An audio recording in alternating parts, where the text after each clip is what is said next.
les centres commerciaux polonais, les rencontres comme celle-ci se multiplient. 200 000 à 1 million de Polonais devraient quitter leur pays au cours des 2 prochaines années, destination l'Allemagne. Depuis début mai, les marchés du travail allemands et autrichiens sont entièrement ouverts aux travailleurs de l'Est, dont les pays ont rejoint l'Union européenne en 2004. Voici Piotr, profession paveur. Piotr vit à Szczecin, une ville portuaire au nord-ouest de la Pologne, près de la frontière allemande. C'est dans le centre commercial de la ville qu'il passe son samedi. L'agence pour l'emploi allemande y tient aujourd'hui des stands d'information pour les Polonais qui souhaitent travailler de l'autre côté de la frontière. Et il y a foule, signe de l'attrait que suscite ici le marché du travail allemand. Mais la ruée vers l'ouest n'est pas toujours à la hauteur des espérances. Piotr en sait quelque chose. Le plus important, c'est au final d'avoir l'assurance d'être payé. Il arrive parfois que le salaire ne soit jamais versé. Il y a des gens qui essaient de profiter de la situation en exploitant les autres. Et il y a de l'exploitation, ça existe, c'est vrai. Alors vous devez faire vraiment attention et savoir pour qui vous travaillez.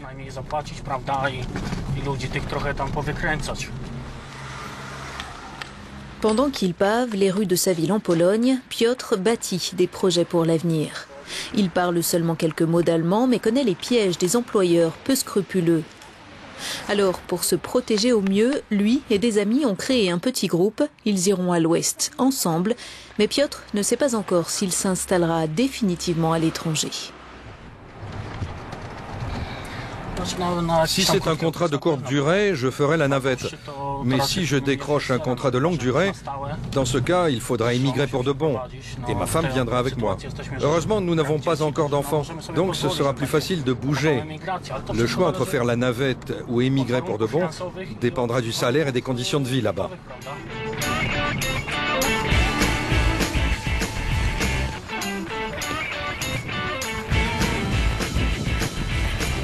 Piotr a mis son profil sur un site internet mettant en lien employeur allemand et candidat polonais.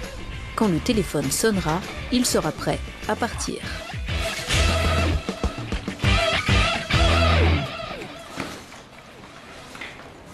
D'après les projections, le nombre de travailleurs de l'Est en Allemagne devrait doubler ou tripler au cours de la prochaine décennie. Et les syndicats allemands s'inquiètent des répercussions sur les salaires. Mais à en croire ce représentant de l'agence pour l'emploi allemande, les syndicats n'ont aucun souci à se faire. Nous recherchons de la main-d'œuvre ici en Pologne, parce qu'en Allemagne, beaucoup d'actifs vont partir à la retraite dans les prochaines années. Or, nous manquons de main-d'œuvre en Allemagne. Il n'y en a pas suffisamment en provenance de Pologne. Ce qui veut dire qu'un employeur ne peut pas simplement licencier ses employés allemands pour les remplacer par des Polonais. Ce risque n'existe pas parce que le nombre de migrants polonais est trop faible. C'est pourquoi il n'y aura pas de pression à la baisse sur les salaires.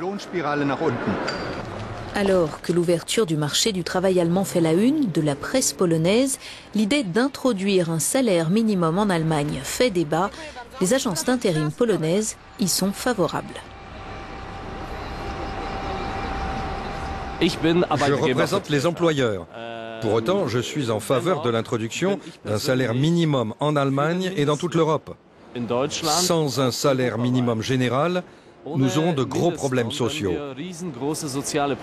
Ces difficultés sociales auront un impact sur les employés, mais elles auront aussi des conséquences négatives sur les patrons.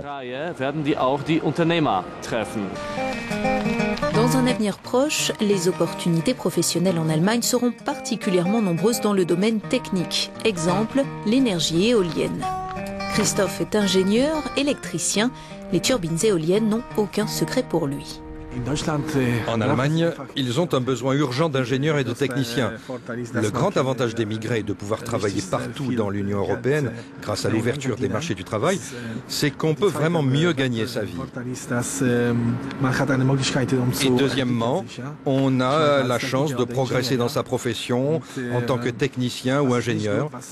De notre côté, beaucoup de demandeurs d'emploi ont du mal à accepter l'idée d'aller travailler et résider loin de leur famille. Von ihren Familien, ja. À 28 ans, Christophe n'a pas d'inquiétude sur son avenir professionnel. Il a terminé ses études il y a 3 ans, travaillé pour les chemins de fer polonais, puis pour une entreprise espagnole. Et aujourd'hui, il a le choix entre 3 propositions de poste en Allemagne. Lui aussi se tient prêt au départ. Les salaires pondérés en fonction du pouvoir d'achat et exprimés en euros révèlent des écarts considérables entre l'Allemagne et l'Autriche d'une part et certains de leurs voisins de l'Est. Contrairement au gouvernement polonais qui tient un discours rassurant, Krystyna Iglika, spécialiste des migrations à l'université Lazarski de Varsovie, pense qu'il y aura bien un exode massif. L'estimation officielle est d'environ 400 000 personnes. Mais à mon avis, c'est absolument impossible, ce chiffre est trop bas. Actuellement, 400 000 travailleurs polonais travaillent déjà en Allemagne. C'est un réseau et ces personnes vont attirer leurs compatriotes, d'autres membres de leur famille. À mon avis, environ 1 million de Polonais pourraient émigrer en Allemagne au cours des 2 prochaines années.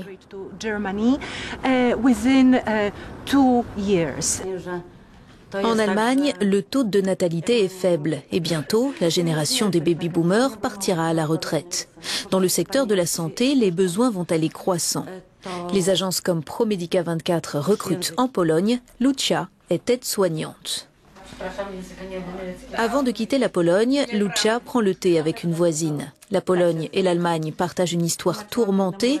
Nous lui avons demandé comment elle appréhendait le fait de s'occuper de seniors allemands.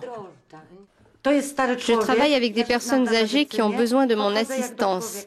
Et pour moi, le passé n'entre pas en ligne de compte. Leur religion ou leur idéologie n'ont aucun impact sur mon activité professionnelle. Un être humain est juste un être humain.